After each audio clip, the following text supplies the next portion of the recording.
बहुत समय पहले हरिपुर नाम का एक गांव था। उस गांव में रमन नाम का एक किसान अपनी पत्नी ललिता के साथ रहता था। रमन बहुत गरीब था। वो जब भी अपनी फसल बोता तो उसके सारे फसल खराब हो जाते, इसीलिए उसके घर का गुजारा भी बड़ी मुश्किल से होता था।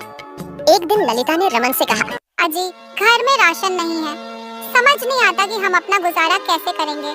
हमारी तो इस बार की फसल भी खराब हो गई। हाँ ललिता, हर बार हमारी फसल कीड़े लगने की वजह से खराब हो जाती है। अगर हमारे पास कीटनाशक खरीदने के पैसे होते तो हमारे फसल कभी खराब नहीं होते। अजी आप किसी से उधार लेकर हमारे फसल के लिए कीटनाशक ले लीजिए, वरना हमारी हर बार की सारी फसल कीड़े खा जाएंगे। हाँ शायद तुम ठीक कह रही हो। चलो मैं कल सुबह ही अपने मित्र किशन से बात करूँगा। फिर दोनों खाना खाकर सो जाते हैं।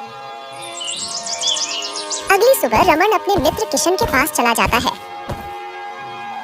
किशन, मुझे पैसों की जरूरत है। मुझे अपने खेतों में कीटनाशक डालने हैं। मैं तुम्हें अगले महीने ही तुम्हारे पैसे लौटा दूंगा।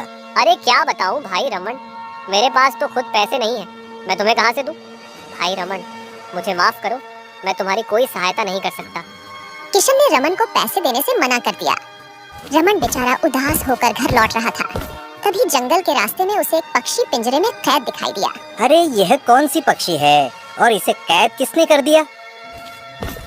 फिर रमन ने उस पक्षी को पिंजरे से आजाद किया। तभी पक्षी ने रमन से कहा, तुम्हारा बहुत बहुत धन्यवाद मुसाफिर।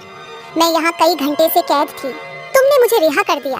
अरे यह क्या, मैं कोई सपना तो नहीं देख रहा? तुम तो बोल भी सकती हो। हाँ मुसाफिर, मैं बोल सकती हूँ, क्योंकि मैं एक जादुई पक्षी हूँ।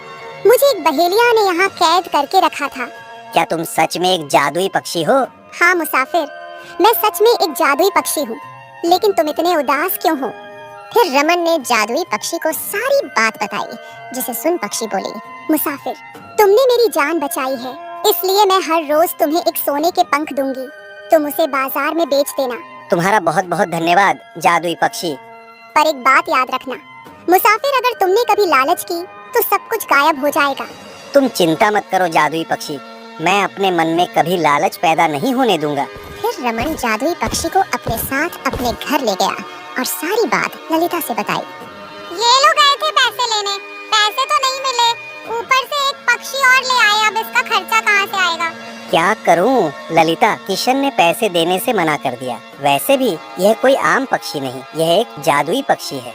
अजी ये आप क्या कह रहे हो, जादुई पक्षी? मुझे तो यकीन ही नहीं हो रहा है। हाँ ललिता, मैं सच कह रहा। पहले तो मुझे भी यकीन नहीं हुआ, पर जब मैंने उस पक्षी को बोलते देखा तो मुझे यकीन हुआ। क्या ये पक्षी बोलती भी है? हाँ ललिता, मैं बोल सकती हूँ क्योंकि मैं एक जादुई पक्षी हूँ। फिर खाना खाकर रमन और ललिता सो गए।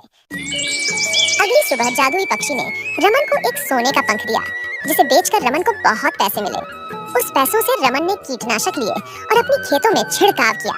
अब हर रोज रमन जादुई पक्षी से एक सोने के पंख लेता और उसे बेचकर खूब पैसे लेता। देखते ही देखते रमन बहुत अमीर हो गया। नया घर, गाड़ी, सोने के गहने, सब कुछ उसके पास था।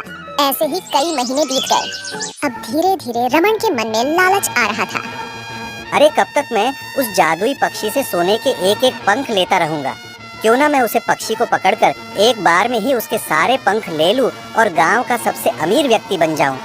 रमन जो भी मन में सोच रहा था वो सब जादुई पक्षी को पता चल जा रही थी। अच्छा, तो अब किसान के मन में लालच पैदा हो ही गया है। अब समय आ गया है उसे सबक सिखाने का।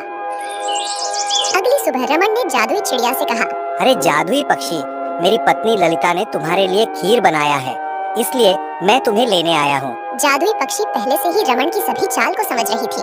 ठीक है रमन, तुम जाओ, मैं आ जाऊंगी। अरे नहीं जादुई पक्षी, तुम मेरे साथ चलो।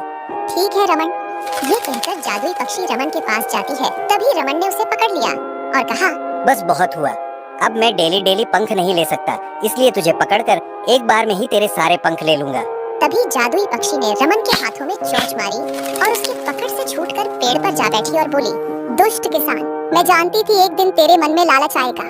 अब तक तुझे जो भी मिला है वह मेरी जादुई शक्तियों की वजह से मिला है। अब मैं यहाँ से जा रही हूँ, अब तू फिर से गरीब हो जाएगा। ये कहकर जादुई पक्षी आसमान में उड़ गई और रमन धीरे धीरे फिर से गरीब हो गया और अपनी गलती पर बहुत पछताया।